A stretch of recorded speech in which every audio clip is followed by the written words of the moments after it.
Capsule numéro 16, enlèvement de matière extrudée. Donc, dans cette capsule, je vais utiliser une pièce de démonstration qui a été faite avec en fait un bossage extrudé et un enlèvement de matière. Donc, cet enlèvement de matière-là, de la façon que je l'ai réalisé, c'est que j'ai dessiné une esquisse sur cette surface-là et j'ai enlevé de la matière d'une certaine profondeur. Je suis allé ici de façon un peu arbitraire, j'aurais pu mettre une dimension. Donc, je vais vous montrer comment ça se passe au niveau des enlèvements de matière. Donc, c'est très simple. L'enlèvement de matière ressemble beaucoup au bossage base extrudée. La façon de travailler, c'est que je vais utiliser une surface de mon bloc déjà existant, comme le côté ici, et je vais créer une nouvelle esquisse sur cette surface-là. Pour mon exemple, je vais faire un cercle sur le côté ici, et je vais percer la matière avec la fonction d'enlèvement de matière. Donc, je peux confirmer l'esquisse avec le bouton de confirmation, ou je peux aller directement dans les fonctions sans confirmer l'esquisse, ça fonctionne quand même, et je fais l'enlèvement de matière extrudée de cette figure-là.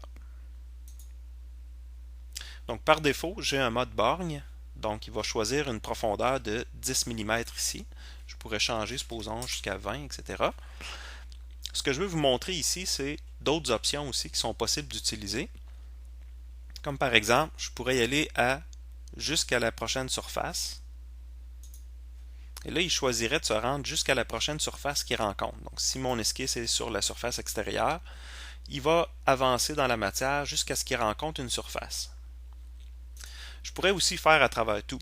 Donc ça ici, c'est très simple. Il va traverser toute la matière. Ce qui est intéressant avec ça, c'est que si la pièce change de dimension, eh bien, il va quand même traverser à travers tout. Donc, je ne me ramasserai pas avec un petit bout de matière qui reste à enlever, comme ça pourrait arriver dans le cas d'une option borgne, par exemple.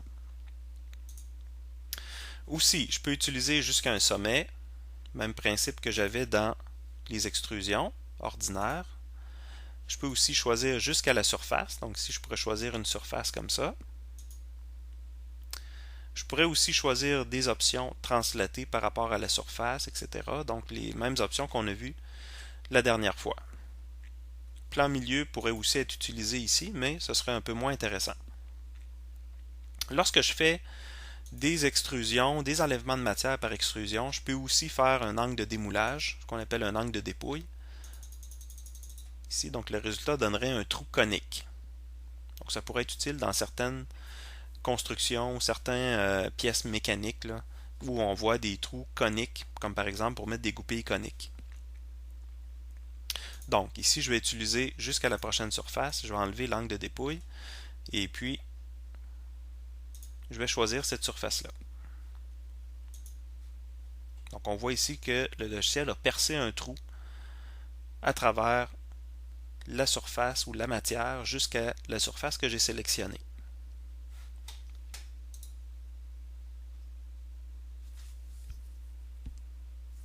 Donc ça termine la capsule pour les extrusions, les enlèvements de matière par extrusion.